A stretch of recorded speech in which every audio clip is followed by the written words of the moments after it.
बिस्मिल्लाहिर्रहमानिर्रहीम।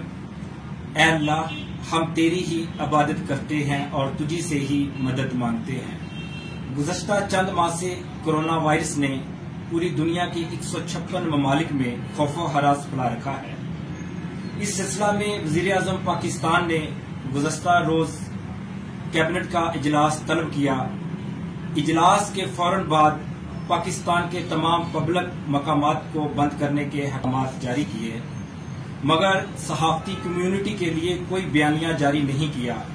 हालांकि वफाकी मिनिस्टर इंफॉर्मेशन और सूबाई मिनिस्टर इंफॉर्मेशन को बयानिया जारी करना चाहिए था कि सहाफी अपने दौरान कवरेज हफाजती तदाबीर का खास ख्याल रखें। अगर ये बयानिया जारी हो जाता तो सहाफियों के मजीद एहसासात बढ़ते।